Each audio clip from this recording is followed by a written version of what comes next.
When you hear this sound, turn the page. When you hear this sound, the book is over. Dogzilla by Dav Pilkey.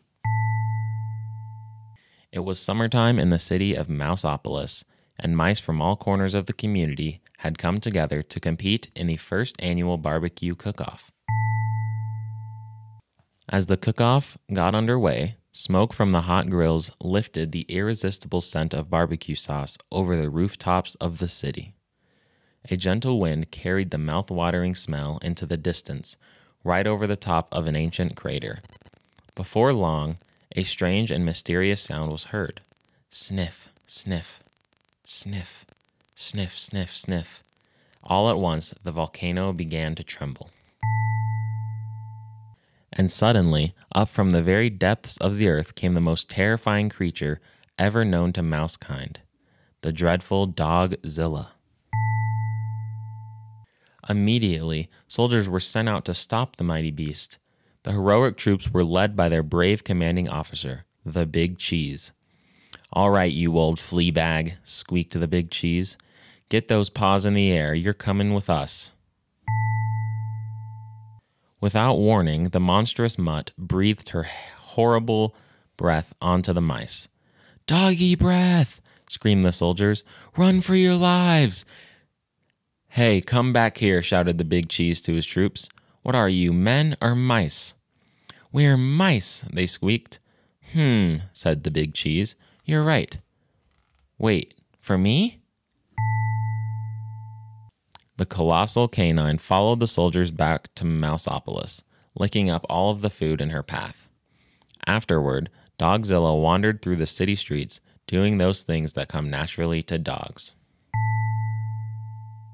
Dogzilla chased cars right off the freeway. Dogzilla chewed furniture in the furniture store as well. And Dogzilla dug up bones at the Museum of Natural History.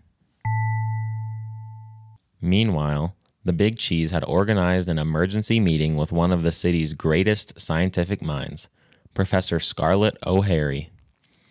"Gentle mice," said Professor O'Hary, "this monster comes from prehistoric times. It is perhaps millions of years old." "Maybe we could teach it to do something positive for the community," suggested the Big Cheese. "I'm afraid not," said Professor O'Hary. "You simply can't teach an old dog new tricks. If we're going to defeat this dog, we've got to think of like a dog. We've got to find something that all dogs are afraid of, something that will scare this beast away from Mouseopolis forever." "I've got an idea," squeaked the Big Cheese. Within minutes, the mice had assembled at the center of the town. "All right, Dogzilla," shouted the Big Cheese. "No more Mr. Mice Guy. It's bath time." Suddenly, a blast of warm, sudsy water hit Dogzilla with tremendous force. The panicking pooch let out a burst of hot, fiery breath, and the chase was on. The Big Cheese tried to catch up to the hot dog with all the relish he could muster. Dogzilla hightailed it out of town and back into the mouth of the ancient volcano.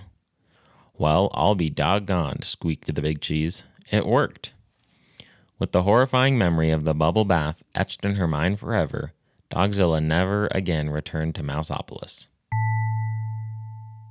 Within a year, Mouseopolis had rebuilt itself, just in time for the second annual barbecue cook-off. The mice of Mouseopolis fired up their grills, confident that they would never see or hear from Dogzilla again. However, there was one thing they hadn't counted on. Puppies.